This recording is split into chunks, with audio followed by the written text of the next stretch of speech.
آپ کی سماعتوں کی نظر ایک خوبصورت نعرے کے ساتھ سرمایہ اہل سنت، مجاہد اہل سنت، پیر طریقت، رہبر شریعت، عظیم مبلغ اسلام حضرت علامہ مولانا پیر محمد اجمل رضا قادری صاحب دامت برکات القدسیہ آپ سے ملتمس ہوں آپ تشریف لائیں اور اپنے علمی اور روحانی بیان سے ہمارے قلوب اذہان کو منور کریں۔ الحمدللہ رب العالمین والعاقبۃ للمتقین والصلاة والسلام علی سید الانبیاء والمرسلین وعلی آلہ وصحبہ اجمعین، اما بعد فاعوذ باللہ من الشیطان الرجیم، بسم اللہ الرحمن الرحیم، یا ایہا الذین آمنوا استعینوا بالصبر والصلاۃ ان اللہ مع الصابرین، آمنت باللہ صدق مولانا العظیم وصدق رسولنا بلاغ المبین۔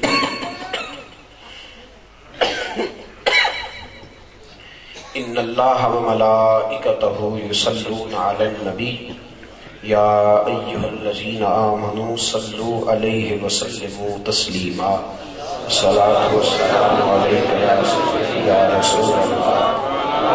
بلند آواز سے درود پاک پڑھیے، سارے دوست پڑھیے، الصلاۃ والسلام علیک یا رسول اللہ وعلی آلہ وصحبہ یا سیدی یا حبیب اللہ۔ اللہم صلی علی سیدنا و مولانا محمد معدن الجود والکرم وآلہ وصحبہ وبارک وسلم۔ بڑا بارونق اجتماع ہے،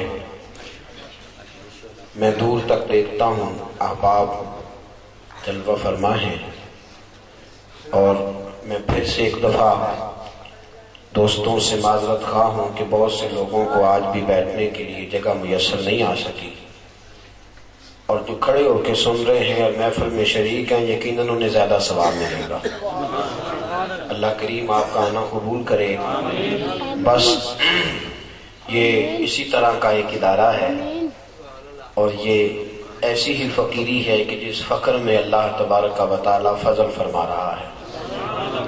عزیزو، آج 10 محرم الحرام کا دن گزر گیا، اور یہ وہ رات ہے کہ جس رات میں امام علی مقام حضرت امام حسین رضی اللہ تعالیٰ عنہ میدان کربلا میں اپنی اور اپنے سارے خاندان کی قربانی پیش کر چکے۔ میں بہت ساری گفتگو آپ میری سنتے رہتے ہیں، اور بہت سی باتیں ایسی ہیں جو آپ کے حاشیہ خیال میں اس سے قبل بھی ہوتی ہیں۔ میں نے ہمیشہ اپنے دوستوں سے یہی عرض کیا ہے، اور پھر یہی عرض کروں گا کہ ہمارا مقصد نہ تو کوئی علمی موضوع چھیڑنا ہے، نہ ہمارا مقصد کسی خاص عنوان پر لوگوں کو جمع کرنا ہے، بلکہ مقصد یہ ہے کہ ہمارا نام بھی ان لوگوں میں آ جائے جو سیدنا امام حسین سے محبت کرنے والے ہیں، اور ہم بھی اس زمرے میں کھڑے ہو جائیں کہ جو زمرہ میرے حبیب پاک کے مشن کی تکمیل کرنے والوں کا گروہ ہے۔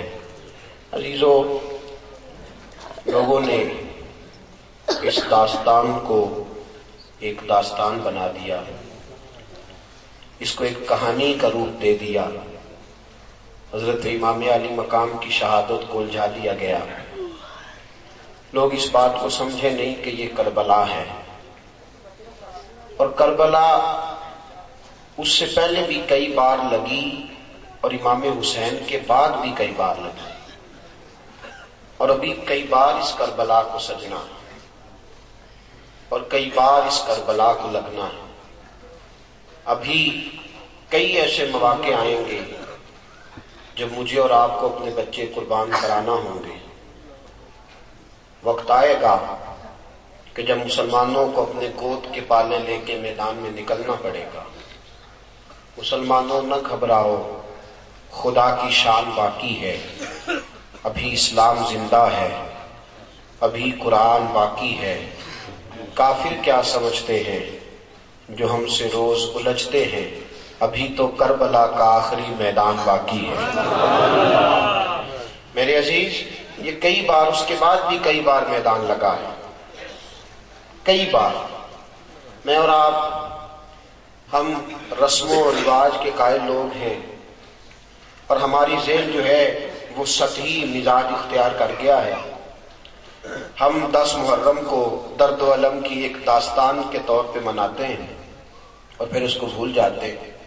میرے عزیزوں، یہ کئی بار میدان لگا ہے۔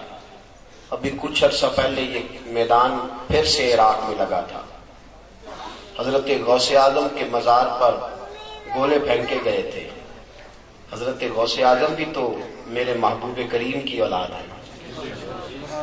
تھوڑا عرصہ پہلے یہ میدان لگا تھا، ابھی تھوڑے دن گزرے کہ شام میں میدان لگا تھا اور حضور کے صحابہ کے جسموں کو قبروں سے نکال کر بے حرمتی کی گئی۔ یہ تھوڑے دن کی بات ہے۔ اور میرے عزیزوں، کچھ پہلے یہ میدان افغانستان میں لگا تھا اور کئی بار لگا تھا۔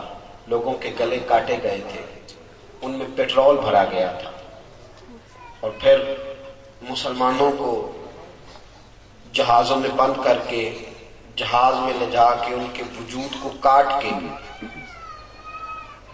فضا سے زمین پہ پھینکا گیا تھا۔ کسی کے بازو گر رہے تھے اور کسی کے ٹانگیں گر رہی تھیں اور کسی کا سر گر۔ یہ تھوڑے دن پہلے کی بات ہے۔ اس سے پہلے بھی یہ بازار لگے۔ چنگیز خان بغداد آیا، اپنے پوتے ہلاکو خان کو ساتھ لایا، اور اس نے کہا تھا میں کوئی مسلمان زندہ نہیں چھوڑوں گا، مصطفیٰ کا کلمہ پڑھنے والا کوئی موجود نہیں رہے گا، میں صفحہ ہستی سے مٹا دوں گا وہ لب جو نبی پہ درود بھیجتے ہیں، اور میں نکال دوں گا وہ آنکھیں جو قرآن کی تلاوت کرتی ہیں، اور میں کاٹ دوں گا وہ گردنیں جو اللہ کے حضور سجدہ ریز ہوتی ہیں۔ میرے عزیزوں، اسی بغداد میں، اسی شام و ایران میں کربلا لگی اور مسلمانوں کے سر کٹے، اتنے سر کٹے، اتنے سر کٹے کہ ہلاکو خان نے اعلان کیا تھا جو ایک مسلمان کا سر کاٹ کے لائے گا میں 40,000 دینار انعام دوں گا۔ لوگ بھاگتے پھرتے تھے۔ چاہیے تھا نا لوگ کلمہ بدل جاتے، موت سے ڈر جاتے، لیکن آپ کو حیرت ہوگی بغداد کے مسلمان گلیوں میں نکل نکل کے کہتے تھے آؤ سر کاٹ لو، ہم ہیں محمد کا کلمہ پڑھنے والے، آؤ سر کاٹو۔ یہ کوئی ایک بار تو نہیں لگا، یہ کئی بار لگا۔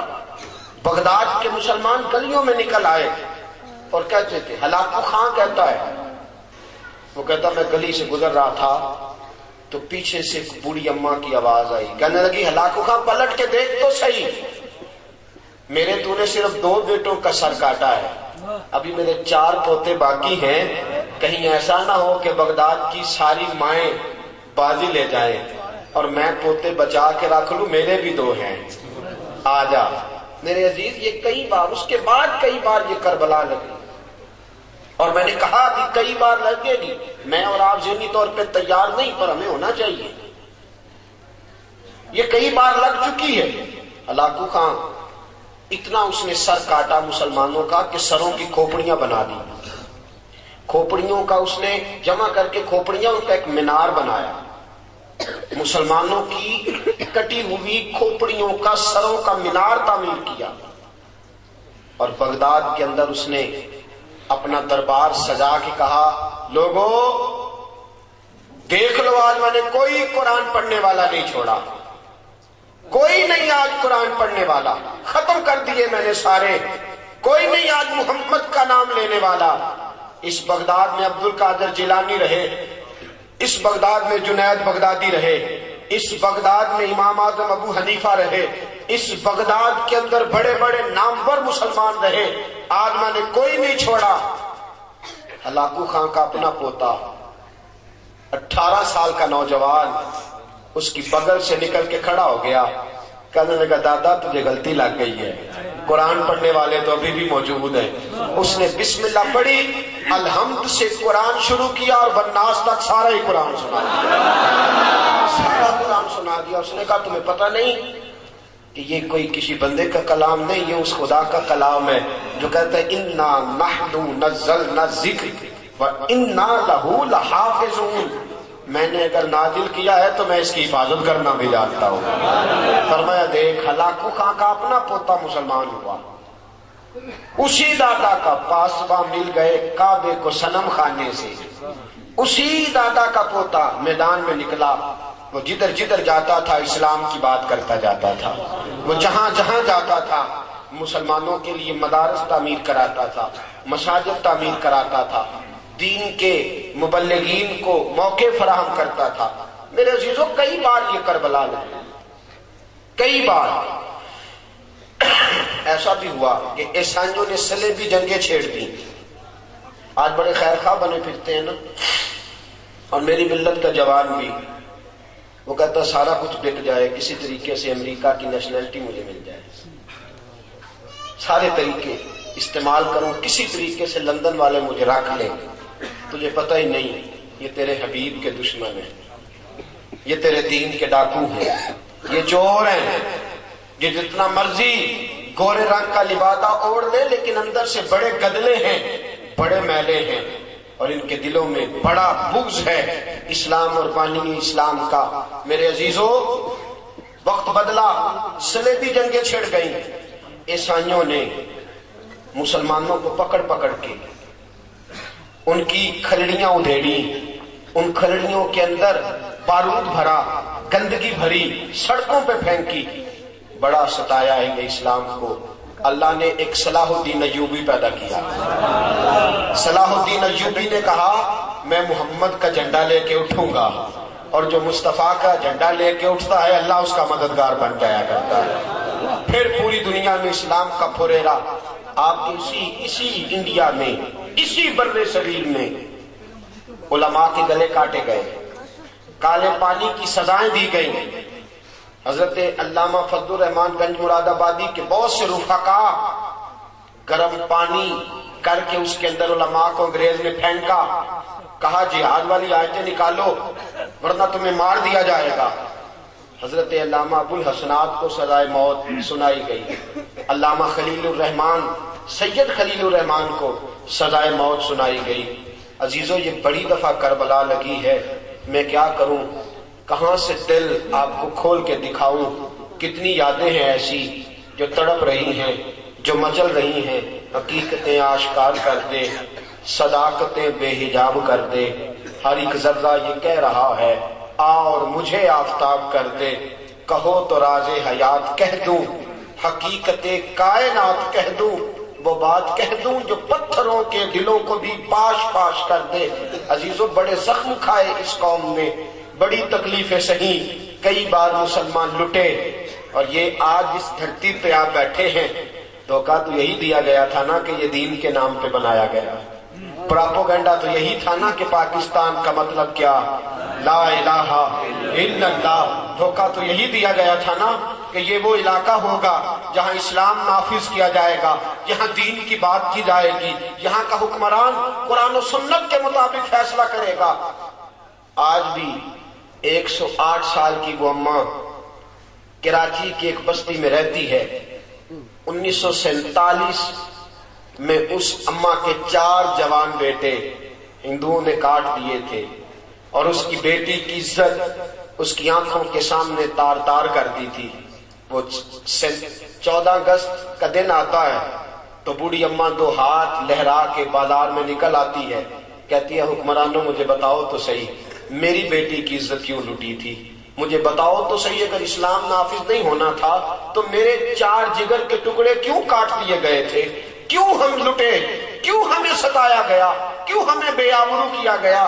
میرے عزیزو آج لڑائیاں ہی لڑائیاں ہیں، نہ مولوی باز آتا ہے، نہ پیر باز آتا ہے، نہ حکمران باز آتا ہے، نہ لیڈر باز آتا ہے، تفریق ہی تفریق ہے، تفریق ہی تفریق ہے۔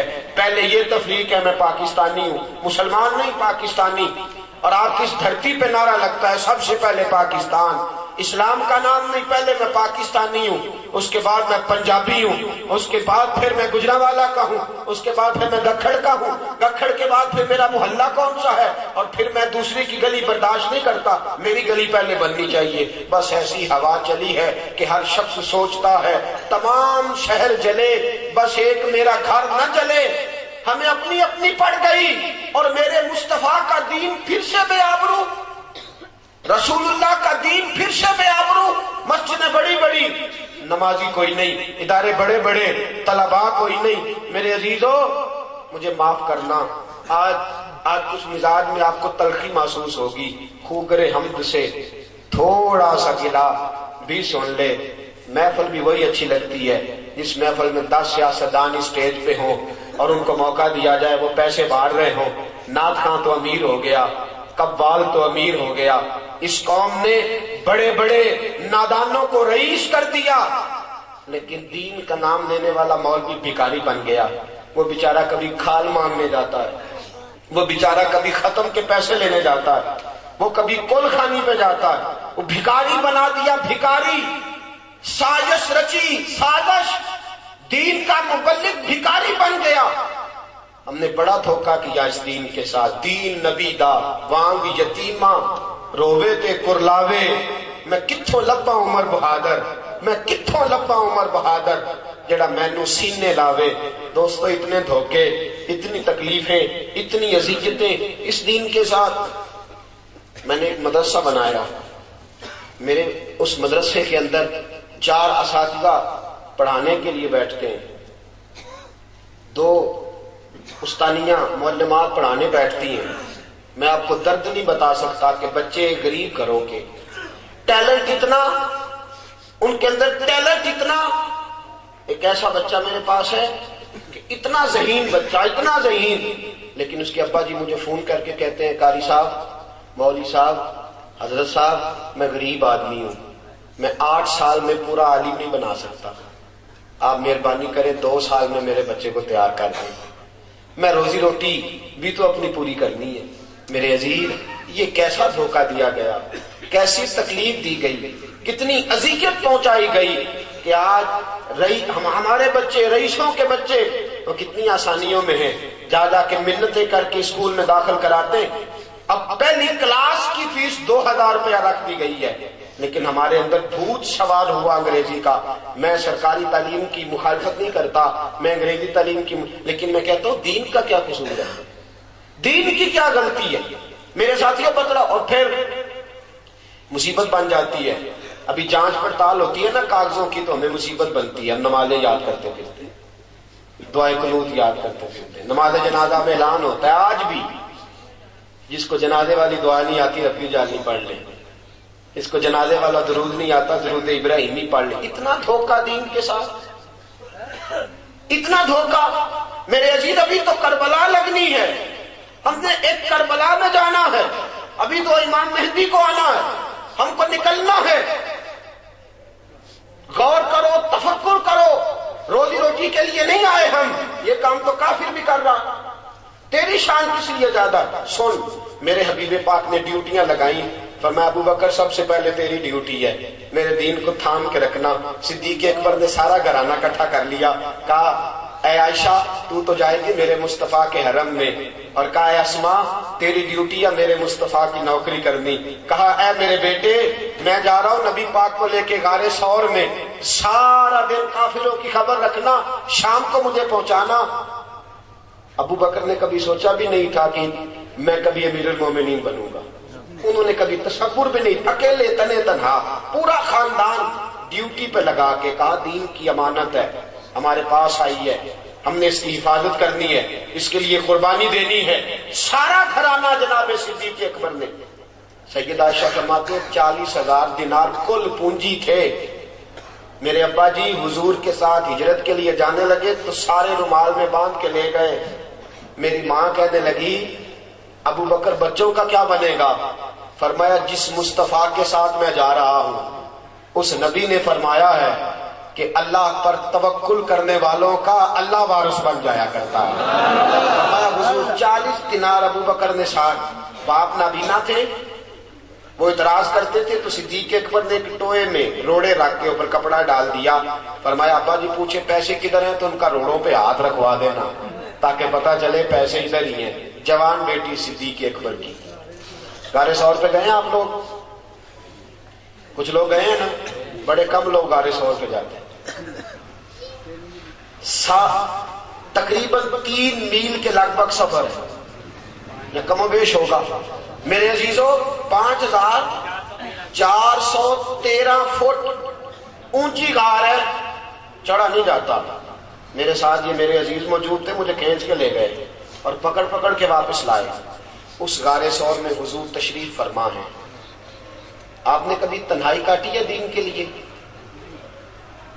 میں 3 سال شیب ابی طالب کی بات نہیں کرتا, 3 راتوں کی بات کرتا ہوں. میرے رسول پاک اور اپنے ہی گھر میں حضور بے وطن ہو گئے, اور میرے رسول پاک غار ثور میں حضرت ابو بکر نے جوان بیٹی کی ڈیوٹی لگائی. دوستو جوان بیٹیاں تو دن کے اجالے میں باہر کوئی نہیں نکالتا. صدیق اکبر نے کہا بیٹی رات کو روٹی پکا کے لے کے آنا.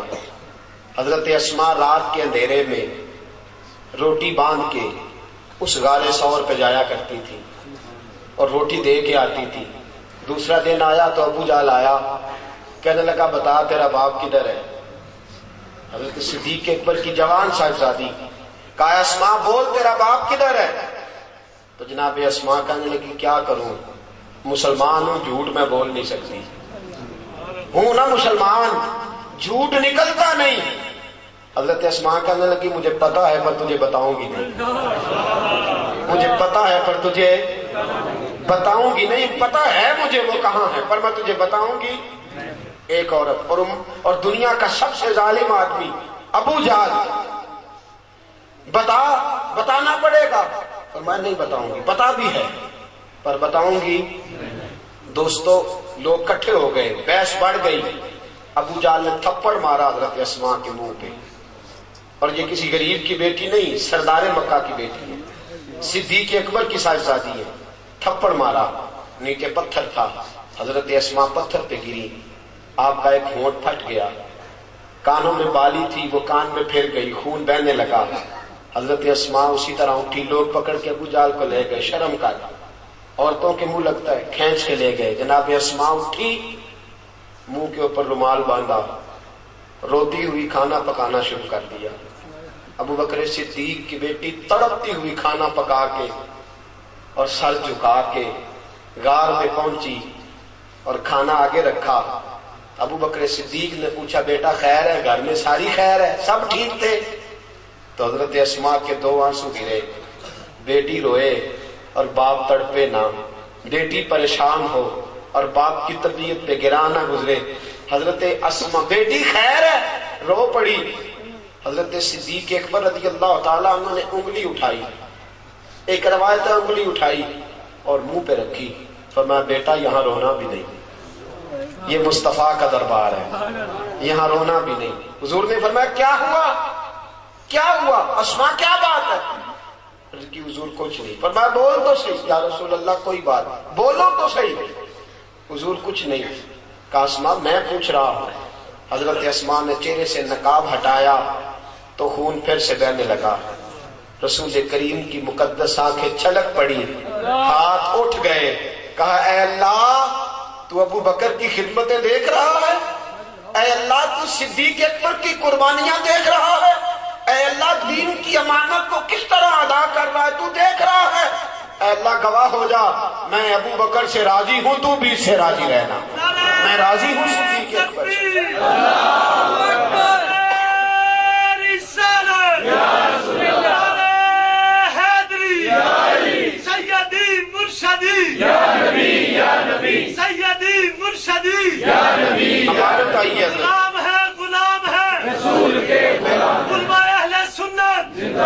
جب صدیق اکبر امیر المومنین بنے تو مسلمہ کذاب نے نبوت کا دعویٰ کر دیا. اس نے کہا میں نبی ہوں. کچھ لوگوں نے کہا ہم زکوٰۃ نہیں دیں گے. میرے رسول کریم نے ایک لشکر بھیجا تھا مسلمہ کو قتل کرنے کے لیے. وہ لشکر ابھی مدینے کی سرحد تک تھا کہ حضور کا وصال ہو گیا. جناب صدیق اکبر بیٹھے تو لوگوں نے کہا ابو بکر ابھی اس لشکر کو نہ بھیجو, حالات ٹھیک ہوں گے تو بھیج دینا. حضرت صدیق اکبر کہنے لگے لشکر حضور نے روانہ فرمایا تھا, وہ جائے ہی جائے. کہا ابو بکر آزمائشیں آ سکتی ہیں, کافر چڑھ آئیں گے. آپ نے فرمایا میں مدینے میں اکیلا رہ گیا اور جنگل کے درندے آ کے میری بوٹیاں نوچ کے لے گئے. تو پھر بھی جو جو ڈیوٹیاں حضور لگا کے گئے ہیں ساری پوری کرتا رہو، ساری ڈیوٹیاں پوری کرو۔ میرے عزیزو، امانت ہے دین کی۔ سیدنا فاروق اعظم کے پاس آ جائے، بڑا مال آیا فاروق اعظم کے پاس، بڑا سرمایہ مسلمانوں کا، لیکن فاروق اعظم کی طامت پہ 17 پہ باندھی رہے۔ فاروق اعظم کے پاس بڑا پیسہ آیا، مسلمانوں میں بانٹا، دین پہ لگایا، لیکن سرانہ نہیں اپنا بنایا، مٹی کا سرانہ لے کے آرام کرتے رہے، روڑے پہ ہی سر رکھ کے سوئے۔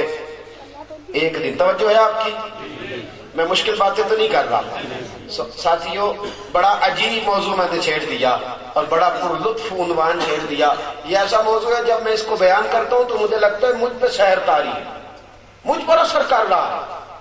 جب میں یہ واقعات پڑھتا ہوں تو لگتا یہ ہے کہ یہ میرے اندر کی اصلاح کرتے جا رہے ہیں، یہ مجھے جھنجھوڑ رہے ہیں، یہ میرے ضمیر کو ملامت پر مجبور کر رہے ہیں۔ حضرت فاروق اعظم رضی اللہ تعالیٰ عنہ کا زمانہ آیا،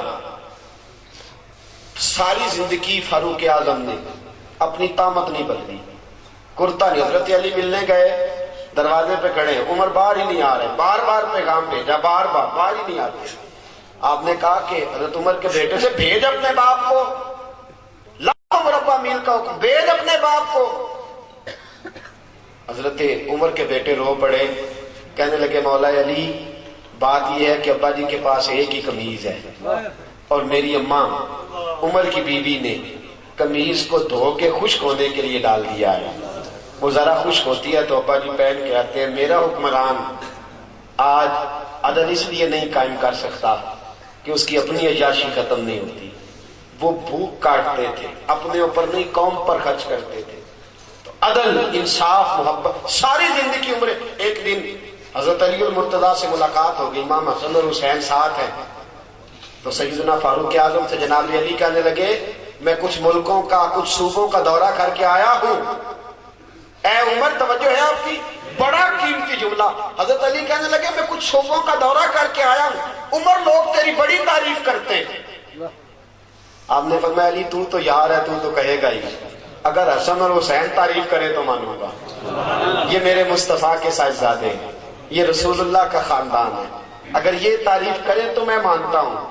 امام حسن کہنے لگے امیر المومنین میں کیا تعریف کروں گا جب آپ کی تعریف پوری دنیا کر رہی ہے، آپ نے کمال حق ادا کیا ہے نبی پاک کی جانشینی کا، میں کیا تعریف کروں گا، سارا زمانہ کر رہا ہے۔ کہا حسین آپ کا کیا خیال ہے؟ توجہ ہے آپ کی، بڑی مہربانی، تھوڑی دیر بیٹھ جائے، سارے ساتھی بیٹھ جائیں، خوشبو والے دوست بھی بیٹھ جائیں تھوڑی دیر کے لیے، اللہ سلامتی عطا کرے، آپ کو بہت ساری مزاج ہے، آپ تشریف لائے۔ عزیزو، نبی کریم صلی اللہ تعالیٰ علیہ وآلہ وسلم کے نواسے امام حسین کہنے لگے عمر کمال کی بات یہ ہے کہ میں آپ کی تعریف نہیں کرتا، بلکہ جب آپ مجھے نظر آتے ہیں میں دل سے دعائیں کرتا ہوں، میں آپ کے لیے دعائیں کرتا ہوں، آپ نے کمال کر دی۔ حضرت سیدنا فاروق اعظم فرمانے لگے مجھے لکھ کے دیتے ہو کہ میں اچھا ہوں؟ یہ عجیب بازی ہے، یہ عجیب پیار ہے، مجھے لکھ کے دیتے ہو کہ میں اچھا ہوں؟ امام حسن حسین نے لکھ کے دیا کہ اس وقت ہماری نظر میں اس دھرتی پہ اگر کوئی اچھائی ہے تو فاروق اعظم کے پاس ہے۔ جب جملہ لکھ کے دیا حضرت فاروق اعظم کی آنکھوں میں آنسو آ گئے، سینے سے لگایا، کہا اے اللہ تو گواہ رہنا، میرے مصطفیٰ کے نواسے کہہ رہے ہیں کہ میں اچھا ہوں، اے اللہ تو گواہ رہنا۔ عزیزو، امانت آئی سیدنا عثمان غنی کے پاس۔ عثمان غنی بہت بڑی حکومت کے امیر ہیں، بہت بڑی، 2000 آدمی آ گیا شر پسند، اس نے آ کے حضرت عثمان غنی کے گھر کا گھیرا چاروں طرف سے تنگ کر لیا۔ حضرت عثمان غنی سے انہوں نے مطالبات شروع کر دیے، شر پسند لوگ تھے، انہوں نے کہا کہ عثمان آپ خلافت چھوڑ دیں۔ حضرت عثمان غنی نے فرمایا کیسے چھوڑ دوں، میرے رسول پاک نے فرمایا تھا عثمان اللہ تجھے ایک قمیض پہنائے گا، لوگ اتارنا چاہیں گے پر کبھی نہ اتارنا، فرمایا حضور نے فرمایا تھا نہ چھوڑنا، میں کیسے چھوڑ دوں۔ چاروں طرف سے گھیرا انہوں نے ڈالا ہے مکان کا۔ امام حسین پہ 3 دن پانی بند ہوا ہے، حضرت عثمان غنی پہ 40 دن پانی بند رہا، 40 دن، نہ کھانا کھایا نہ پانی پیا۔ لوگ کہنے لگے عثمان بھوک پیاس نہیں لگتی؟ فرمایا بھوک لگتی ہے تو خدا کا ذکر کرتا ہوں، پیاس لگتی ہے تو قرآن کی تلاوت کرتا ہوں، اللہ میری بھوک اور پیاس ختم کر دیتا ہے۔ 40 دن کہ میں نے کہا کہ بڑی پرانی ہے کربلا، بڑی پرانی، 40 دن پانی بند رہا۔ حضرت علی اور حضرت امام حسین کے لیے تو جناب عباس پانی لے کے آئے تھے، حضرت عثمان غنی کے لیے جناب علی پانی کا مشکیزہ لے کے آئے، حضرت علی پانی کا مشکیزہ لے کے آئے، اور جب پہنچے دروازے پہ تو ایک ظالم نے تیر مارا، مشکیزہ پھٹ گیا، پانی بہہ گیا۔ حضرت علی المرتضیٰ کہنے لگے مجھے عثمان نے منع کر دیا تم سے لڑنا نہیں، ورنہ تم 2000 ہو، 2000 کے لیے تو علی اکیلا ہی کافی ہے۔ دیواریں ہلتی رہتی ہیں اور در کانپ جاتا ہے، علی کا نام سن کے اب بھی خیبر کانپ جاتا ہے۔ میں تو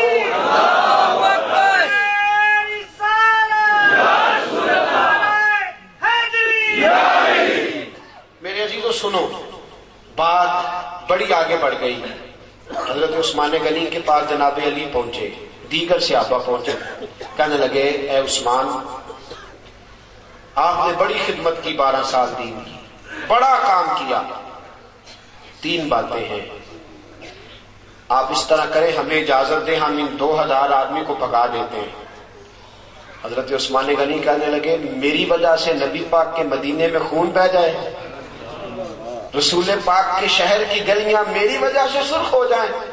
عثمان کا گلا کٹتا ہے تو کٹنے دو، لیکن رسول کریم علیہ الصلوۃ والسلام کے شہر میں خون اور دنگا فساد برداشت نہیں کرتا۔ کہا پھر آپ اس طرح کریں کہ کچھ دنوں کے لیے حکومت چھوڑ دیں۔ آپ نے فرمایا حضور نے فرمایا تھا قمیض نہ اتارنا، کبھی نہیں اتاروں گا۔ صحابہ نے تیسری پیشکش کی، کہا کچھ دنوں کے لیے مدینہ چھوڑ دیں، کچھ دنوں کے لیے مدینہ چھوڑ دیں، کچھ دنوں کے لیے، پھر آ جائیے گا حالات ٹھیک ہوں گے۔ آپ نے فرمایا دوستو دیکھو میری داڑھی سفید ہو گئی ہے، پتہ نہیں کس گلی میں موت آ جائے، میں مصطفیٰ کے مدینے سے باہر نہیں مرنا چاہتا۔ یہ اسلام کا وہ حکمران کہ جس کے اوپر امانت آئی، شر پسندی ہوئی، حضرت امام عثمان غنی رضی اللہ تعالیٰ عنہ نے جان قربان کر دی، شہادت پیش کر دی، لیکن نبی پاک کے مدینے میں فساد نہ ہونے دیا۔ دوستو جناب علی کی باری آئی تو وہ بھی کوفے کی گلی میں شہید ہو گئے۔ حضرت علی المرتضیٰ رضی اللہ تعالیٰ عنہ ساری زندگی دین کے لیے کھڑے رہے، کوفے کی گلی میں شہید ہوئے، باریاں بڑھتی رہی، پورا خاندان۔ ایک وہ زمانہ بھی آیا کہ میرے رسول پاک نے فرمایا فاطمہ تیری باقی 3 بہنوں نے بھی بڑے دکھ اٹھائے ہیں۔ دوستو میں اور آپ، میرے ساتھی مجھ سے بڑی محبت کے ساتھ اکثر کہتے ہیں اتنے سفر نہ کریں، آپ اتنی محنت نہ کریں، تھوڑی کر لیا کریں، کم نکلیں۔ میں ان کی محبت کو وصول کرتا ہوں، مجھ سے پیار کرتے ہیں تو ایسے جملے بولتے ہیں، لیکن قسم اللہ کی جب میں رسول اللہ کی تبلیغ پڑھتا ہوں اور کتابیں، ایک ابو جہل کے دروازے پہ نبی پاک 2000 بار تبلیغ کرنے گئے، کتنی بار؟ اور حضور کو پتا تھا کلمہ نہیں پڑے گا، 2000 بار دروازے پہ دستک دی۔ اور دوستو بڑے دکھ اٹھائے حضور نے، بڑی تکلیفیں اٹھائیں۔ جو چیز مفت ملتی ہے اس کی قدر نہیں ہوتی، مفت ملتی ہے نا جو چیز اس کی قدر نہیں۔ مجھے اور آپ کو مفت مل گیا یہ دین۔ کبھی بلال کی قبر پہ کھڑے ہو کے پوچھو دین کتنا مہنگا ہے، کبھی کھڑے ہو کے پوچھو سیدہ فاطمہ سے کہ دین کتنا مہنگا ہے، کبھی پوچھو امام حسین سے کہ کتنا کٹھن ہے یہ دین۔ میرے عزیزو رسول پاک کی 2 شہزادیاں، نکاح ہوا ہے، ابھی رخصتی نہیں ہوئی، ابو لہب کے 2 بیٹے، انہوں نے طلاق بھیج دی، کہنے لگے یا کلمہ پڑھانا چھوڑ دے ورنہ طلاق دے دیں گے۔ حضور نے فرمایا میرا تیرا اختلاف ہے، بچوں کا کیا قصور ہے؟ ابو لہب کہنے لگا نہیں میں طلاق دے دوں گا۔ گھر بیٹھی 2 بچیوں کی طلاق پہنچی، سیدہ ختیجہ فرماتی ہیں حضور بڑا روئے، اٹھے، بچیوں کے سر پہ ہاتھ رکھا، کہا بیٹا اپنے بابا کے دین کے کام میں ثابت قدم رہنا، اللہ تمہیں بڑی بہتر جزا دے گا۔ اور ساتھیوں صرف حضرت فاطمہ نہیں، سیدہ زینب میرے رسول پاک کی بڑی صاحبزادی حمل سے ہیں، اللہ نے ان کے گھر میں ولادت کی خوشی رکھی ہوئی ہے، مکہ سے مدینہ کی طرف آ رہی ہیں، حبار بن اسود نے نیزہ مارا، اونٹ بدکا اتنی تیزی سے دوڑا کہ آپ زمین پہ گری، بچہ خون بن کے نکلا، حالات بگڑ گئے، کتنے مہینے میرے حبیب کی صاحبزادی کتنے ہی مہینے بیمار رہ کے وصال کر گئی، بڑی صاحبزادی تھی، حضرت خدیجۃ الکبریٰ سے شکل ملتی تھی، رسول پاک نے بڑے آنسو بہائے، کیسا یہ دین تھا اور کتنا حضور کو اس پودے سے پیار تھا، بیٹی کو شہید کرنے والا حبار بن اسود منہ پہ نقاب ڈال کے فتح مکہ کے بعد آیا، آگے کہنے لگا سونیا کوئی آپ کا بہت بڑا مجرم بھی کلمہ پڑھ لے تو اس کو بھی معاف کر دیتے ہو؟ رسول پاک نے فرمایا چہرے سے نقاب ہٹا، بیٹیوں کے قاتل کبھی بھولا نہیں کرتے، تو چہرے سے نقاب ہٹا، اولاد کے قاتل کبھی بھولا نہیں کرتے، لیکن تو پڑھ لے کلمہ، مجھے سب سے زیادہ دین سے پیار ہے، اگر تو مسلمان ہو گیا تو میں تیری یہ خطا بھی معاف کرنے کو تیار ہوں۔ میرے عزیزو کربلا بڑی پرانی، کربلا بڑی پرانی، حضرت امیر حمزہ رسول پاک کے چچا اور رضائی بھائی بھی ہیں، صرف 6 مہینے عمر مبارک زیادہ تھی، حضور کے ساتھ کھیلے تھے، نبی پاک کو بڑا پیار تھا، حضور بڑی محبت فرماتے تھے، بڑا میرے رسول پاک کے ساتھ لگاؤ تھا، کلمہ بھی بڑی جلدی پڑھ لیا، حضور فرماتے تھے حمزہ تو حمزہ نہیں اسد اللہ و رسول، تو اللہ رسول کا شعر ہے۔ میدان احد میں جناب امیر حمزہ کی لاش مبارک پڑی ہے، نبی پاک کی پھپھو حضرت صفیہ اس لاش کے قریب جاتی ہیں تو حضور فرماتے ہیں میری پھپھی کو روکو، یہ کٹی ہوئی لاش ہے، پھپھی سے دیکھی نہیں جائے گی۔ حضرت صفیہ دور کھڑی ہو کے کہتے ہیں محمد میرا سگا بھائی تھا پر میں اتنا پیار نہیں کرتی تھی جتنا تو چاچا سے پیار کرتا تھا، اگر تو برداشت کر سکتا ہے تو میں بھی کر لوں گی۔ پورا وجود کاٹ دیا گیا حضرت امیر حمزہ کا۔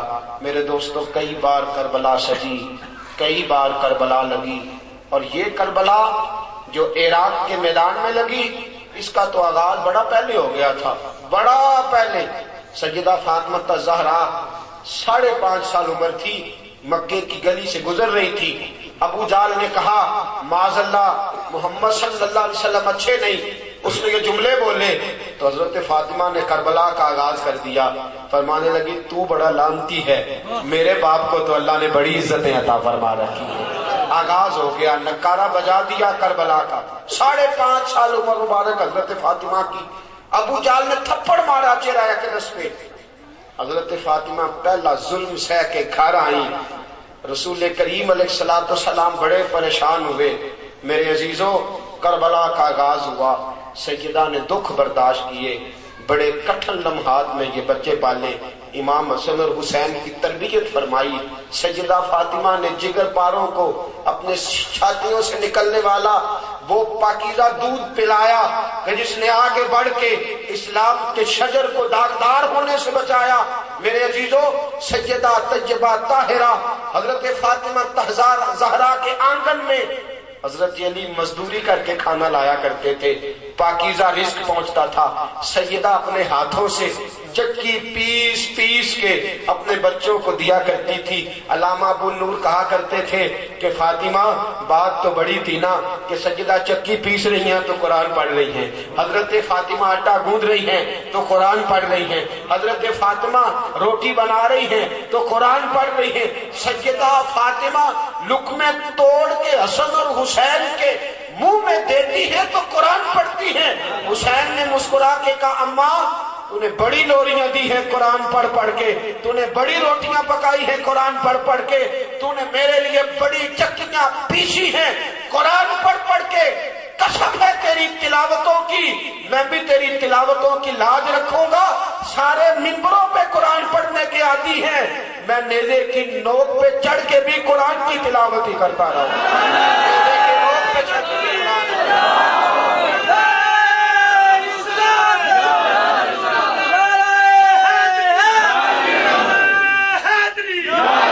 میرے سخی حسین بھی شان دیکھو، میرے سخی حسین دی، میرے سخی حسین دی شان ویکھو، ایسا رتبہ تے کسے نے پایا ہی نہیں۔ لکھاں ہوئے شہید جہان اندر، پر ہتھاں اتے تے کسے بال کہایا ہی نہیں۔ اپنے رب نو راضی کرن واسطے سجدے اندر تے کسے سیس کہایا ہی نہیں۔ ممبراں اتے تے سارے ہی قرآن پڑھ دے، پر چڑھ کے نیزے تے کسے سنایا ہی نہیں۔ ممبراں اتے تے سارے ہی قرآن پڑھ دے، پر چڑھ کے نیزے تے کسے۔ میری بہنیں، میری مائیں، بچیاں مجھے سن رہی ہیں، ماں فاطمہ ہو تو بیٹا حسن اور حسین ہوا کرتا ہے۔ ایسا نہ ہو کہ تیرا لب و لہجہ انگریزی ہو، تیرا طرز کلام انگریزی ہو، تو بات کرے تو گانے گنگنا گنگنا کے، تو دودھ پلائے بچوں کو تو انڈیا کی گفتگو چھیڑ کے۔ میری بہن، بچی، میری بہنوں یاد رکھنا، اگر تمہارے لبوں پہ قرآن ہوا تو بچے بھی قرآن کے قاری ہی پیدا ہوں گے۔ اگر تمہارے لبوں پہ قرآن ہوا تو ڈھونڈنا نہیں پڑے گا ہمیں تراویح کے لیے حافظ، تلاش نہیں کرنا پڑے گا ہمیں عالم۔ خواجہ بختیار کاکی رحمت اللہ علیہ قاری صاحب کے پاس پڑھنے گئے، 5-6 سال کی عمر ہے، بسم اللہ قاری صاحب نے پڑھائی تو 5.5 سال کے بچے نے 15 سپارے قرآن وہی بیٹھ کے سنا دیا۔ قاری صاحب کہنے لگے بیٹا کہاں سے سیکھا؟ کہنے لگا دیکھ کے مجھے نہیں پڑھنا آتا۔ خواجہ صاحب کہتے ہیں دیکھ کے نہیں پڑھنا آتا، پر میری اماں 15 سپارے کی حافظ تھی، وہ سارا دن پڑھتی رہتی تھی، مجھے بھی 15 سپارے یاد ہو گئے، سارا دن قرآن۔ میرے عزیز، اس دین کو ضرورت ہے، یہ میرے اور آپ کے پاس آیا ہے، میرے اور آپ کے پاس۔ ہم نے اس دین کو تکلیف، اگر دکھ پہنچے میرے جملے سے تو مجھے معاف کرنا، معاف کرنا، پھر معاف کرنا۔ میرے عزیزو، قرآن صرف ختم پہ پڑھنے کے لیے، قبروں پہ پڑھنے کے لیے؟ قرآن پاک صرف اس لیے ہے کہ چلو آؤ گھر میں جن آ گیا سورہ بقرہ پڑھ لیں، آؤ قرآن پاک کی تلاوت کر لیں، کاروبار نہیں چلتا تو وہاں بچوں کو بلا کے، اس لیے آیا قرآن، یہ ثواب کی کتاب ہے۔ یہ ساری باتیں بھی ٹھیک ہے، لیکن قرآن انقلاب کے لیے آیا، قرآن انقلاب کے لیے آیا۔ قرآن پڑھو، اس کو سمجھو، اس پہ غور کرو۔ کتنے مفسر ملتے ہیں آج آپ کو قرآن کے؟ کتنے لوگ آپ کو ایسے ملتے ہیں جو قرآن کی فہم سے واقف ہیں، جو قرآن کی تفسیر سے آگاہ ہیں؟ ہمارے ہاں تو قرآن مجید کا ترجمہ تفسیر نہ پڑھا جاتا نہ پڑھایا جاتا۔ میرے عزیز، کتنے لوگ تجھے ایسے ملیں گے جو قرآن کا درس دے رہے ہیں؟ میں نے سینکڑوں بار بات کی، یا پھر دہراتا ہوں، درد دل۔ میرے عزیزوں، ہمیں بڑا بھی شوق ہونا تو بچے کو حافظ بنانے کا، 3 سال میں وہ حفظ کر کے آتا ہے، پھر کلین شیو کراتا ہے، نماز نہیں پڑھتا، چھوڑ دیتا ہے سارا کچھ۔ کیوں نہیں ہم اپنا بچہ عالم دین بنانے کے لیے پیش کرتے؟ یہ ہمارا نہیں دین، برابر کا نہیں سب کا؟ آج تو لوگوں نے دین سے جان چھڑانے کے طریقے تلاش کیے۔ کچھ کہتے ہیں میں مولوی نہیں، میں مولویوں سے متنفر ہوں۔ بے شک بڑے لوگ مجھ سے پہلے بھی ناراض رہتے ہیں، کہتے ہیں آپ سخت سخت باتیں کرتے ہیں۔ کیا کروں عزیزو، وڈیرا، پرانا وڈیرا جاگیردار اپنے گاؤں میں سکول نہیں بننے دیتا تھا، کہتا تھا یہ بچے پڑھ گئے تو میری بھینسوں کو چارہ کون ڈالے گا۔ پیر صاحب بھی اپنی درگاہ پہ مدرسہ نہیں بننے دیتے، وہ کہتے ہیں یہ قرآن و حدیث پڑھ گئے تو مجھے پیر کون مانے گا، لہذا مدرسہ ہی نہ بناؤ، خالی دربار بناؤ۔ یہ پڑھ گئے تو مجھے کون مانے گا، تو پتہ چل جائے گا پیر کون ہوتا ہے، تو قرآن و حدیث پڑھ گئے۔ میں نے اور تو نے دربار آباد کر دیے ہیں، مدارس برباد کر دیے۔ کتنے گھر ہیں جن کے گھروں میں تفسیر قرآن پاک کی موجود ہے؟ کتنے گھر ہیں جن میں میرے نبی پاک کی سیرت پر کتابیں موجود ہیں؟ کتنے گھر ہیں جن گھروں کے اندر رسول کریم علیہ السلام کے دین اور مسائل شریعہ جاننے والے لوگ موجود ہیں؟ میرے عزیزو، دین کی امانت جب تک حسین کے پاس تھی، امام حسین نے قربان کر دیا سارا کچھ، سارا کچھ قربان کر دیا۔ اور جب تیرے اور میرے پاس آئی ہے، ہم نے کیا کیا ہے؟ جو وقت بچا وہ دین کو دیا، جو وقت بچا۔ بیٹا آپ نماز کیوں نہیں پڑھتے؟ ٹائم نہیں ہوتا، بھائی جو فارغ ہوتے ہیں وہ نماز پڑھتے ہیں، جو ویلے ہوتے ہیں وہ نمازی ہوتے ہیں۔ میں نے کہا کہ میں آپ کو کربلا سنا رہا ہوں، میں اسی لیے اس کا نام رکھتا ہوں پیغام حسین، تاکہ یہ واقعہ کربلا نہ رہے، یہ امام حسین کا پیغام بنے۔ عزیز میرے یاد رکھ، آج دین تیرے اور میرے پاس آیا، یہ بڑا پریشان ہے، اس کو پھر سے خون کی ضرورت ہے، اس کو پھر سے مجاہدین کی ضرورت ہے۔ آج ہم نے دین کو صرف اتنا اپنایا ہے کہ کبھی حالات بگڑ جائیں تو ہم مسجد کا رخ کر لیتے ہیں، کبھی طبیعت بگڑ جائے تو ہم مسجد کا رخ کر لیتے ہیں، ورنہ میرے دوست ہمارا اپنے دین سے وہ رشتہ نہیں جو کہ رشتہ ہونا چاہیے۔ غریب الوطن دین، پریشان دین، دیکھو نا کیسا وطن ہے جس میں دو لوگ ایک دوسرے کو جا رہے ہیں، کوئی شہید ہے کوئی مردود ہے، اسی بات پہ بحثیں ہو رہی ہیں۔ یہ کیسا ہم نے دین کا حلیہ بگاڑا، ہم سمجھے نہیں اس بات کو کہ یہ دین تو لوگوں تک پہنچانے کے لیے ہے، آگے بڑھانے کے لیے، عام کرنے کے لیے۔ میرے عزیزوں، سیدنا امام علی مقام نے 2 خطبے دیے، وقت قریب ہوتا ہے، 2 خطبے ہیں، بس اپنی بات تکمیل کی طرف لے جا رہا ہوں۔ ایک خطبہ ہے سارے لوگوں کو اور ایک امام حسین کا خطبہ ہے اپنے خاص لوگوں کو۔ امام حسین کا خطبہ مقام بیضا پر آپ نے خطبہ دیا، فرمایا ظالموں تم نے اللہ کے دین کو پامال کیا، شراب جلوے کو رواج دیا، بے حیائی کو عروج دیا تو میں تمہارے خلاف نکلا۔ تم اچھی طرح جانتے ہو کہ میری فضیلت کا اس وقت کوئی شخص موجود نہیں، اور تم یہ بھی جانتے ہو کہ پوری کائنات میں اس وقت اللہ کے رسول کا نواسہ بھی ایک ہی ہے۔ فرمایا یاد رکھو تم میرا ناحق خون بہاؤ گے، دنیا میں بھی تمہیں جواب دینا پڑے گا، آخرت میں بھی تمہیں۔ یہ خطبہ امام حسین کا، اور پھر ایک خطبہ خاص لوگوں میں، بڑی قابل توجہ بات۔ امام حسین جاگ رہے ہیں آپ لوگ؟ الحمدللہ، اللہ کرے کہ آپ جاگتے ہی رہیں۔ نعرہ تکبیر، نعرہ رسالت، نعرہ حیدری، امام حسین نے ایک خطبہ دیا فردن فردن گھر کے افراد کو۔ تاریخ کی کتابیں بتلاتی ہیں کہ فردن فردن امام حسین نے جوانوں کو بلایا۔ جوانی مستانی ہوتی ہے، جوانی میں گرم خون ہوتا ہے، بہت سی باتیں ایسی ہوتی ہیں جو جوان کہتے ہیں جو میں کہتا ہوں وہی ٹھیک ہے۔ اور ویسے بھی آج چونکہ میڈیا کا دور ہے، الجھا سا دیا ہے ہمارے نوجوانوں کو، بیچارے سمجھ ہی نہیں پا رہے۔ اقبال کہتا ہے کہ اسے خبر ہی نہیں کہ وہ کون سا گردو ہے جس کا ہے تو ایک ٹوٹا ہوا تارا، اسے پتہ ہی نہیں بیچارے کو کہ میرا اصل مقام کیا ہے، میں ہوں کیا اور میں کر کیا رہا ہوں۔ پہلے تو قوم نے اس کے ساتھ دغا کیا، الجھا دیا، پھر خود اتنا سمجھدار بن گیا کہ کل کائنات اپنی ہی عقل کو سمجھتا ہے۔ میرے عزیزو، امام حسین نے جوانوں کو بلایا۔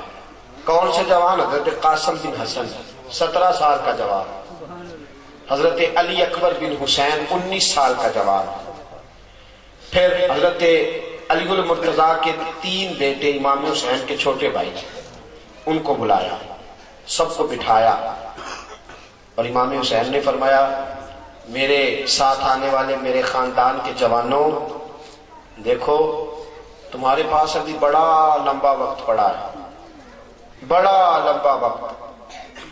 لمبا وقت پڑا ہے، زندگی ہے، سارا کچھ ہے۔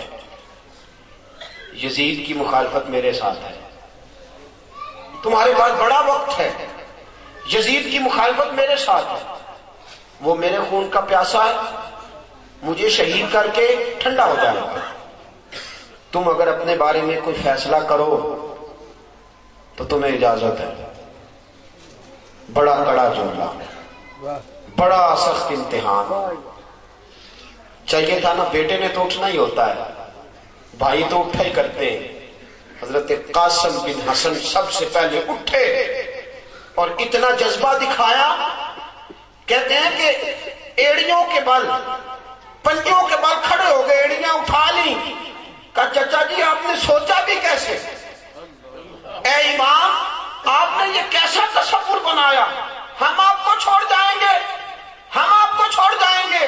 کہا چچا آپ کے بیٹے بعد میں جائیں گے، آپ کے بھائی بعد میں جائیں گے، سب سے پہلے حسن کا بیٹا میدان میں جائے گا، میں جاؤں گا سب سے پہلے میدان میں جاؤں گا۔ پھر یزید نے خط لکھا ہوا تھا حضرت علی کے باقی 4 بیٹوں کو کہ تم آ جاؤ، حضرت عباس ہے، حضرت ابو بکر بن علی ہے، عمر بن علی ہے، عثمان بن علی ہے، آ جاؤ تم۔ امام حسین نے بھائیوں کی طرف نظر دوڑائی تو بھائی بھائی ہوتے ہیں، انہوں نے جوش نہ دکھایا، رو پڑے، کہنے لگے حسین ہم تو اپنے آپ کو خوش نصیب سمجھتے ہیں کہ تیرا جیسا بھائی حصے میں آیا ہے، تیرے جیسا بھائی، تو چھوڑنے کی بات کرتا ہے، تیرے خون کے قطرے بعد میں گریں گے، پہلے ہماری گردنیں کٹیں گی۔ بیویاں کم ہمت ہوتی ہیں۔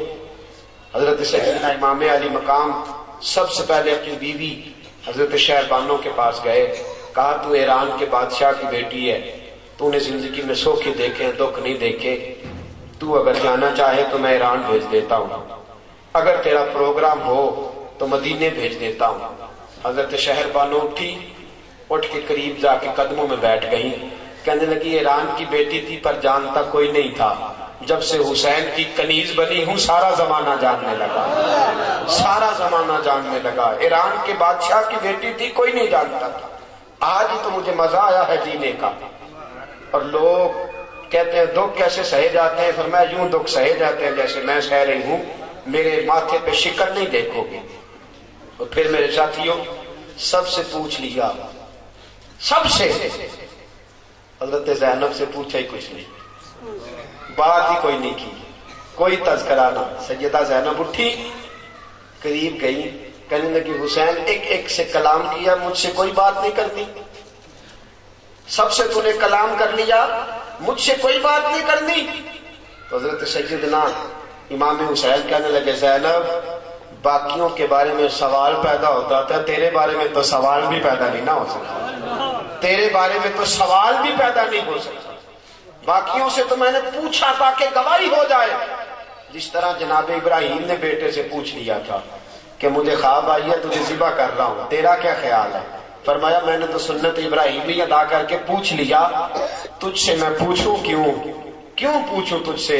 حضرت سیدہ زینب میرے عزیزو میدان کربلا میں امام حسین نے سارا کچھ قربان کیا، ناز و نام چھوڑے، امام حسین برائی کے خلاف اٹھے، پھر ڈٹ گئے، کربلا لگی، کربلا سجی، حسین کا سر مبارک وجود سے کٹا، نیزے کی نوک پہ چڑھا، کوفے کی گلیوں میں پھرا، دمشق کے بازاروں میں پھرا، سارا خاندان جو بچ گیا تھا وہ بیڑیوں میں الجھا ہوا تھا، قیامت تک وہ منظر دنیا بھلا نہ سکے گی جب سیدہ زینب قافلہ سالار بن کے امام زین العابدین کو ساتھ لے کے میدان کربلا میں نکلی ہوئی تھی۔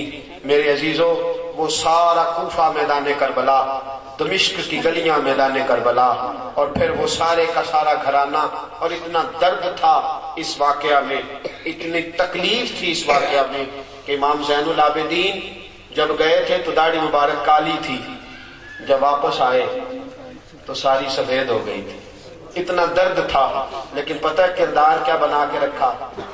جب مختار کے فوجی چڑھے اور انہوں نے امام حسین کے قاتل ایک ایک پکڑ کے قتل کیے تو میرے عزیزو حضرت امام زین العابدین کا خیمہ تھا مدینے کے باہر، خیمے میں رہا کرتے تھے، وہاں ایک شمر نامی شخص جس نے قتل کیا امام حسین کو شہید کیا، جس نے پانی بند کیا، اس کے پیچھے مختار کے فوجی چڑھ گئے دوڑتا ہوا، اچانک امام زین العابدین کے خیمے میں حجرے میں داخل ہو گیا۔ امام حسین مصلی پہ بیٹھ کے قرآن پڑھ رہے تھے، یوں نظر اٹھائی، جھکا لی، اس نے کہا السلام علیکم، فرمایا وعلیکم السلام، کہنے لگا بھاگ بھاگ کے خشک ہو گیا گلا، اس نے سمجھا امام زین العابدین نے مجھے پہچانا نہیں، کہنے لگا میرا بھاگ بھاگ کے گلا خشک ہو گیا، کہتا میں یہ سمجھاؤں کہ امام پہچانے نہیں مجھے، ورنہ اٹھتے مارتے مزاحمت کرتے، فرماتے ہیں بھاگ، میں نے کہا بھاگ بھاگ کے گلا خشک ہو گیا، پانی ملے گا؟ امام زین العابدین نے قرآن پاک کو لپیٹا، اٹھے، ہاتھوں سے پیالے میں پانی ڈالا، ایک پیالہ بھر کے پلایا، اور پیے گا؟ کہنے لگا ہاں، دوسرا بھی دیا، تیسرا بھی دیا، ہم تو دشمن کو بھی پاکیزہ سزا دیتے ہیں، پاکیزہ سزا دیتے۔ فرمایا 3 پیالے پانی کے پیے، شمر کہتا ہے باہر نکلا، شرمندگی سے شرابور ہو گیا کہ کیسا خاندان ہے، بتا تو دوں کہ میں شیمر ہوں، پانی پی لیا ہے، موت بھی میرے قریب ہے، بتا تو دوں۔ اندر گیا، جا کے امام زین العابدین سے کہنے لگا لگتا آپ نے پہچانا نہیں، اور میں تو نے میرا سارا خاندان پیاسا کاٹ دیا، میں تجھے بھول سکتا ہوں؟ میں تجھے بھول سکتا ہوں؟ میرا سارا گھرانہ پیاسا تو نے کاٹ دیا، میں بھول سکتا ہوں؟ پہلی نظر پڑی تھی تیرے چہرے پر تو مجھے علی اصغر کی ساری پیاس یاد آ گئی، مجھے عباس کے کٹے ہوئے بازو یاد آ گئے تھے، مجھے امام حسین کا العطش العطش کہنا فوراً یاد آ گیا تھا، سارا کچھ یاد آیا۔ کہنے لگا پھر پانی کیوں پلایا؟ فرمایا بند کرنا تمہارا طریقہ ہے اور دشمنوں کو پلا دینا میرے نانا محمد عربی کا طریقہ صلی اللہ تعالی علیہ وسلم۔ یہ فرق ہے تیرے اور میرے طریقے میں میرے عزیز۔ وہ پھر بھی دین کے لیے ڈٹے رہے، دین کے لیے خدمات سر انجام دیتے رہے۔ میں ناخوش نہیں، وہ اقبال نے کہا تھا نا امید نہیں اقبال اپنی کشت ویراں سے، ذرا سی نم ہو تو مٹی بڑی دیکھنا، کوئی معقول بندوبست نہیں اور اتنی بڑی تعداد میں دوستوں کا جمع ہونا۔ پرسوں ہمارے دوستوں نے وزیر آباد میں پروگرام کیا تھا، اس کا کیف 2 دن تک طاری رہا دوستوں۔ رات کو راہوالی میں عزیزوں نے پروگرام کیا، مسجد بھر گئی، پھر اس کی چھت پہ لوگ گئے۔ اس کا مطلب یہ ہے کہ نا امید نہیں اقبال اپنی کشت ویراں سے، ذرا سی نم ہو تو مٹی بڑی زرخیز ہے ساتھی۔ آج میں نے جمعہ میں ایک جملہ کہہ دیا، میں نے کہا میں معافی چاہتا ہوں جن دوستوں کو جگہ نہیں ملی۔ تو ایک دوست مجھے پتہ کیا کہتے ہیں عصر کی نماز کے بعد، میں نے کہا کو نہ گل کریا دے۔ میں نے کہا کیوں؟ کہنے لگے آپ چھپڑ کے کنارے بھی شروع کر دیں، ہم وہاں پہنچنے کو بھی تیار ہیں، آپ شروع کر دیں بات کرنی، ہم تیار ہیں۔ میں کچھ روزے سے بھی تھا، کچھ تھکا ہوا بھی تھا، کچھ بیمار بھی تھا، انہوں نے بات کی تو میں پھر سے جوان ہو گیا۔ میرے عزیز، نا امید نہیں اقبال اپنی کشت ویراں سے، ذرا سی نم ہو تو مٹی بڑی۔ میرا ایک دوست مجھے کہا کرتا تھا اب شدائی ہیں، کبھی جوان بھی بات مانا کرتے ہیں؟ میں نے کہا نہیں، مجھے ایک بار کہہ تو لینے دو، بڑی بات مانتے ہیں جوان۔ یہاں صبح 8 بجے جب میں کمرے کا دروازہ کھول کے نکلا تو یہاں کچھ جوان کھڑے تھے جو کام کرنے کو تیار تھے۔ یہاں سارا دن کام ہوتا رہا، سارا دن خدمت ہوتی رہی۔ میرے عزیزو، ہم ایک ایسا قافلہ تیار کرنا چاہتے ہیں کہ جس قافلے کے اندر وہ لوگ ہوں کہ دین کے نام پہ تڑپنا جانتے ہوں۔ ہم ایک ایسی جماعت کو فروغ دینا چاہتے ہیں کہ جو یہ بتلائے کہ ہم نام کے نہیں کام کے مسلمان ہیں۔ ہم اپنے کردار سے تبدیلی لانا چاہتے ہیں، ہم صرف تقریروں سے نہیں، ہم انقلاب برپا کرنا چاہتے ہیں کردار کے ساتھ۔ نہ پہلے کبھی دعویٰ کیا تھا، نہ اس کے بعد کبھی کریں گے، کوئی دعویٰ نہیں کہ ہم انقلاب برپا کریں گے۔ حضرت ابراہیم علیہ السلام کو آگ میں پھینکا جانے لگا تو ایک چڑیا کہنے لگی اپنی سہیلیوں سے چلو ابراہیم کی آگ بجھانے چلے۔ ایک چڑیا، اتنی لمبی چوڑی آگ ہے کہ اوپر سے پرندہ جاتا ہے تو جل جاتا ہے۔ باقی چڑیاں کہنے لگی کیسی فضول بات کرتی ہے، ایک قطرہ پانی آئے گا ہمارے منہ میں، حضرت ابراہیم کی آگ ہم کیسے بجھائیں گے؟ وہ چڑیا کہنے لگی چلو تو صحیح۔ اس نے قطرہ پانی کا منہ میں اٹھایا اور جناب ابراہیم کی آگ کے قریب جا کے پھینکا۔ اللہ نے فرمایا یا نار کونی بردم و سلاما علی ابراہیم، آگ ٹھنڈی ہو جا۔ وہ چڑیا وہ اچھلتی ہوئی واپس آئی، سہیلیوں سے کہنے لگی تم نہیں نہ گئی، میرے ایک قطرے سے ساری آگ بجھ گئی ہے، اگر تم ساری جلتی تو سیلاب آ جاتا، ابراہیم کے دشمن تو سارے بہہ جانے تھے، تم گئی نہیں۔ ہم چاہتے ہیں قطرہ ہی صحیح، نام تو آئے نا۔ آپ کو ہمارے ساتھ چلنا چاہیے، ہر لحاظ سے چلنا چاہیے۔ ایک دوست نے مجھے اور بھی ایک شکوہ کیا، کہنے لگا فنڈ زیادہ مانگنے لگ گئے آپ لوگ، کہتے ہیں پیسے زیادہ مانگتے ہیں، کہتے میں پہلے کے بہندا تو پیچھے بہنا سب پھر نہ چندے کا اعلان کرتے لوگ کیا بندہ چنگا ہے، ہنس رہے ہیں نا آپ لوگ، پھر نہ مانگ لو آج فنڈ آپ سے۔ سنیں میرے دوستو بات، مسئلہ یہ ہے آپ جس جگہ بیٹھے ہوئے ہیں اس میں سے 10 مرلے ہماری ہے، ہمارا خیال ہے ساری مدرسے کی ہو جائے، دل ہے میرا خیال ہے میرا، باقی میرے دوست میری سپورٹ نہیں کرتے اس بات میں، وہ کہتے نہیں ہولی ہولی چلو. اب میں اندر کا کیا کروں، میرا اچھلتا ہی بڑا ہے، میرا اندر جو ہے وہ چٹکیاں بڑی. میں کہتا ہوں جلدی جلدی ہو، ادارہ بنے. میرے قاری صاحبان میرے ساتھ جو بیٹھ کے مدرسے میں استاد پڑھانے والے ہیں وہ بھی مجھے کہتے ہیں حضرت صاحب اتنا جذبہ ہم نے دیکھا نہیں کبھی. میں ان سے کہتا ہوں آپ چلو تو صحیح. میں سفر پہ نکلتا ہوں نا، جب تبلیغ کے سفر پہ 4 دن سے مسلسل تقریریں کر رہا ہوں اور رات کو پھر چلا جاؤں گا. پنڈی سے آگے 2 گھنٹے کا سفر ہے، کل وہاں تقریر کر کے پرسوں واپس پہنچوں گا اور پھر 2 تقریریں واپس آ کے کروں گا. ڈرائیور بھی کئی دفعہ بدل جاتے ہیں، سوار بھی بدل جاتے ہیں، لیکن میں وہی رہتا ہوں. یہ اصل کہانی کیا ہے؟ اصل کہانی یہ ہے کہ اللہ جب کسی سے کام لیتا ہے تو اسے توفیق بھی دیتا ہی جاتا ہے. پتا مجھے خود کوئی نہیں چلتا، میں پرانی باتیں دہراتا رہتا ہوں، پھر بھی دوست آ کے سنتے ہی رہتے ہیں. یہ میرے دوستوں بڑی ضرورت ہے آپ کے ہر قسم. سب سے پہلا تعاون ہمارے ساتھ یہ کریں کہ اپنے اندر تبدیلی پیدا کریں. اگر اس محفل سے آپ اسی طرح اٹھ کے چلے جائیں جس طرح باقی جگہوں پہ پلو جھاڑ کے چلے جاتے ہیں تو پھر اس کا مطلب ہے ہم نے پایا کچھ نہیں. ایک عادت بری، صرف ایک، آج چھوڑ دینی. اتنا تو پیار امام حسین سے کر لیں گے نا جی.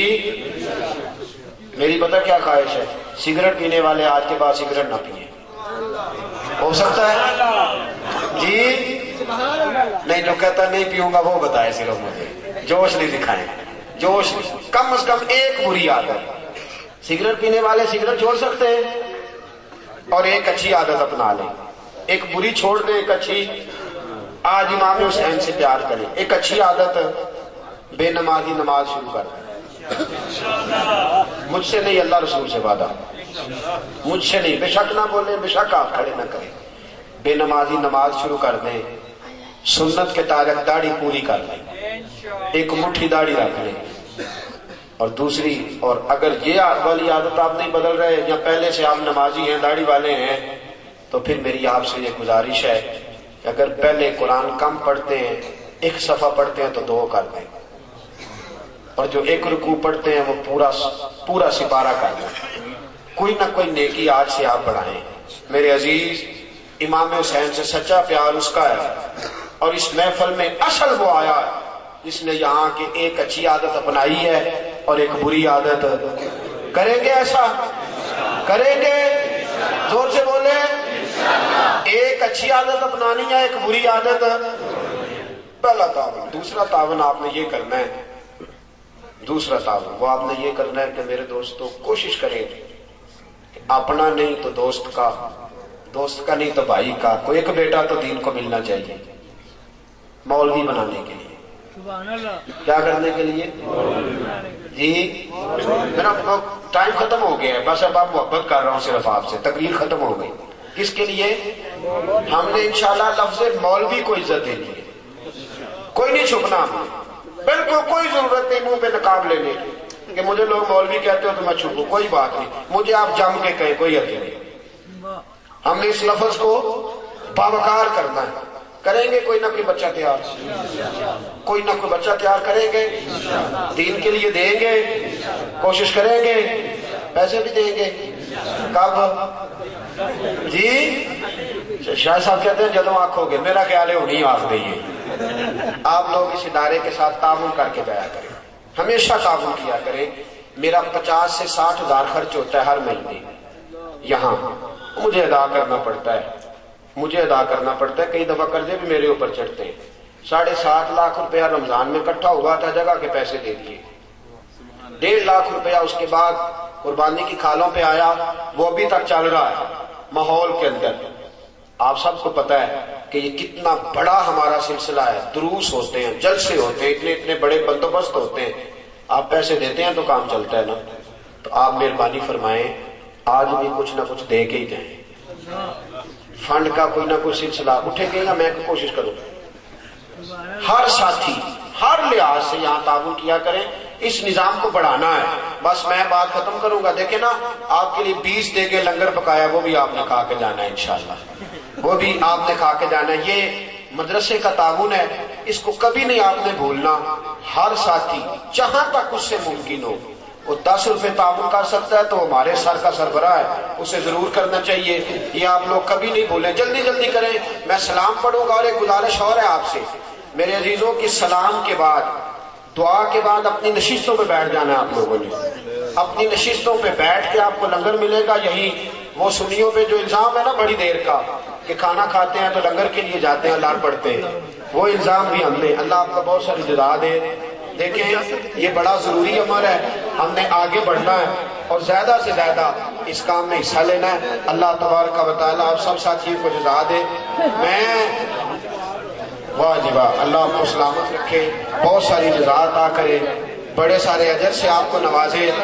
یہ ساتھی درمیان میں کھڑے ہو رہے ہیں، پتہ نہیں اب سلام کے لیے کھڑے ہو رہے ہیں یا چندے کے لیے کھڑے ہو رہے ہیں، مجھے اس بات کا نہیں پتہ چل رہا. اس لیے میرے عزیزوں جلدی جلدی درمیان میں ساتھی موجود ہیں، ان کے سپرد کرتے جائیں. یہ امانت ہے، انشاءاللہ امانت دار تک پہنچے گی. تو آپ دوست جو موجود ہیں وہاں وہ جلدی جلدی اس کام کو سمیٹیں. اس کے بعد سلام پڑھا جائے گا، پھر دعا ہوگی انشاءاللہ، اور پھر انشاءاللہ تعالیٰ اپنی نشستوں پہ آپ بیٹھیں گے اور پھر یہ سلسلہ جو ہے اس کو آگے بڑھایا جائے گا. یہ عرفان قادری صاحب کے حوالے کر دیں. آپ جانا نہیں، کسی ساتھی نے آپ کی مہربانی، لنگر کرنے بغیر نہیں جانا. بڑا اہتمام آپ کے لیے کیا ہے تو آپ کی مہربانی، کوئی ساتھی نہ جائے. ابھی مغز پیچھے موجود ہے، اس مغز کو حاصل کر کے پھر آپ لوگوں نے نکلنا ہے. یا رسول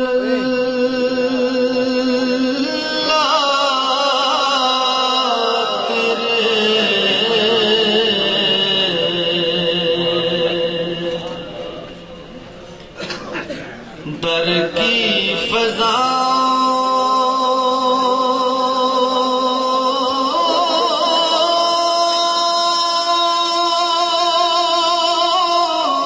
کو سلام،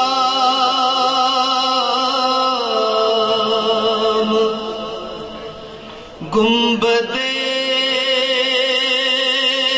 خضرا کی ٹھنڈی چھاؤں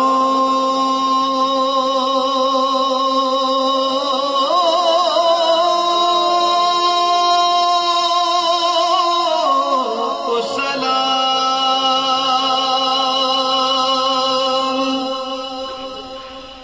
جو مدینے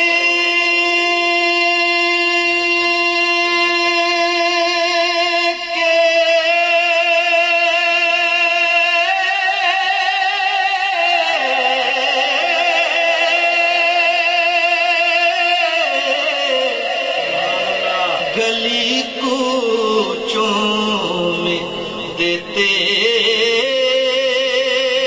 ہیں صدا،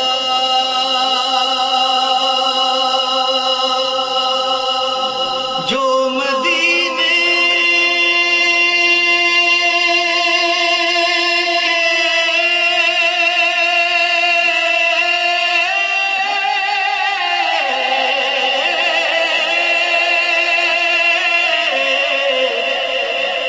گلی کوچوں میں دیتے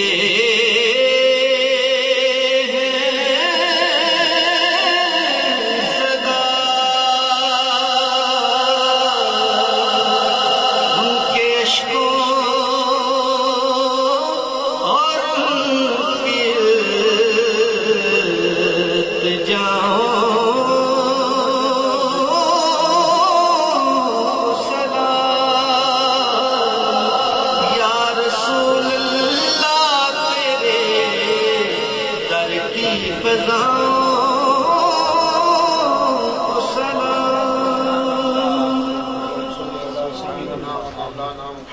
معدن الجود والکرم وآلہ وبارک وسلم. اللہ کریم تیرے پیارے حبیب صلی اللہ تعالی علیہ وسلم کے پیارے نواسے حضرت امام علی مقام کی بارگاہ میں نذرانہ عقیدت پیش کرنے کے لیے دور و دراز سے لوگ چل کے تشریف لائے. اے اللہ ہم سب نے وقت نکالا، تو نیتوں کو جانتا ہے. ارادہ صرف اور صرف بارگاہ امامی علی مقام میں نذرانہ عقیدت کا ہے۔ اے اللہ ہماری حاضری کو قبول فرما، اے اللہ ہماری حاضری کو قبول فرما، اے اللہ ہماری حاضری کو قبول فرما۔ ہم امام علی مقام کی شایان شان کوئی بزم نہیں سجا سکے، اے اللہ بذکر حسین کرنے والوں میں ہمارا نام بھی شامل فرما، ہمارا نام بھی شامل فرما۔ مولا کریم تیری بارگاہ میں دست بدعا ہے، ہمارے گناہ معاف فرما دے۔ ہم بار بار بھول جاتے ہیں، ہم سے بار بار درگزر فرما، ہمیں 1000 بار معافی عطا فرما۔ اے اللہ ہم پہ نظر کرم فرما، اے اللہ ہم پہ نظر عنایت فرما، اے اللہ ہم پہ نظر کرم فرما۔ خداوندہ دلوں کو صاف فرما دے، ہماری روحوں کو صاف فرما دے، ہمارے باطن کو صاف فرما دے۔ اللہ کریم ہمیں سمجھ جانے کی توفیق دے دے، اے اللہ ہمیں بدل جانے کی توفیق دے دے، اے اللہ دین کے پیغام کو عام کرنے کی توفیق عطا فرما، اے اللہ ہمیں خدمت دینی میں اپنا کردار ادا کرنے کی توفیق عطا فرما، دین کو سمجھنے کی توفیق عطا فرما، اس کو آگے پھیلانے کی توفیق عطا فرما۔ اے اللہ مائیں بہنیں بچیاں جتنی تشریف لائی ہیں، انہوں نے بہت سی دعاؤں کے پیغام بھیجے، اللہ کریم سب کی آرزوؤں اور التجاؤں کو قبول فرما۔ اے اللہ دور و نزدیک سے دوست چل کے تشریف لائے، ہاتھ پھیلا کے تیری بارگاہ میں حاضر ہیں، ہمارے دلوں میں جتنی بھی آرزویں مچل رہی ہیں تو سب جانتا ہے۔ اللہ کریم ہماری آرزوؤں کو اپنے فضل سے پورا فرما، اپنے کرم سے پورا فرما، جوانوں کو غیرت ایمانی نصیب فرما، جذبہ جہاد عطا فرما، شوق شہادت نصیب فرما، ذوق عبادت نصیب فرما، سجدوں کا ذوق دے دے، تلاوتوں کا شوق دے دے۔ اے اللہ ہمیں عبادتوں کی لذت سے آشنا کر دے، قرآن پڑھنے والا بنا دے، ذکر کرنے والا بنا دے، درود پڑھنے والا بنا دے، کعبے کا حاجی بنا دے، مسجد کا نمازی بنا دے۔ اللہ کریم مسلمانوں کو عزتیں عطا فرما، اے اللہ مسلمانوں کو عزتیں عطا فرما، ہمیں کفر کے خلاف ڈٹ جانے کی توفیق عطا فرما۔ خالی جھولیاں اپنے کرم سے بھر دے، خالی جھولیاں اپنے فضل سے بھر دے۔ جن دوستوں نے اس بزم حسن میں کوئی تعاون کیا یا ہمیشہ دین کے کام میں ہم سے تعاون کرتے، اے اللہ سب کو جزائے خیر عطا فرما۔ وہ کسی صورت میں بھی تعاون ہو، یہاں آ کے محفل میں شریک ہونے کا تعاون ہو، ہاتھ اٹھا کے دعا دینے کا تعاون ہو، اللہ کریم کسی بھی طرح کوئی شریک محبت ہے تو خداوندہ بہتر جزا عطا فرما۔ اے اللہ میرے وہ عزیز جو دن رات اس کام کو لے کے آگے بڑھ رہے ہیں، اے اللہ ہر بزم کو سجاتے ہیں، ہر پروگرام کو نکھارتے ہیں، یہاں اپنا وقت دیتے ہیں، اپنا پسینہ بہاتے ہیں، اے اللہ ان پہ فضل فرما، جوانیوں کو سلامتی عطا فرما، آسانیاں نصیب فرما، انہیں دنیا اور آخرت کی ساری عزتوں سے نواز دے۔ اے اللہ خاص فضل فرما دے، خاص رحمت کر دے۔ مولا کریم ہمارے ہاتھ اٹھ گئے ہیں تو بامراد کر دے، فضل فرما دے، حسینی بن جانے کی توفیق دے دے، حسینی بن جانے کی توفیق دے دے۔ ربی اغفر وارحم وانت خیر الراحمین، ربنا تقبل منا انک انت السمیع العلیم وتب علینا انک انت التواب الرحیم، وصلی اللہ تعالی علی حبیبہ سیدنا و مولانا محمد۔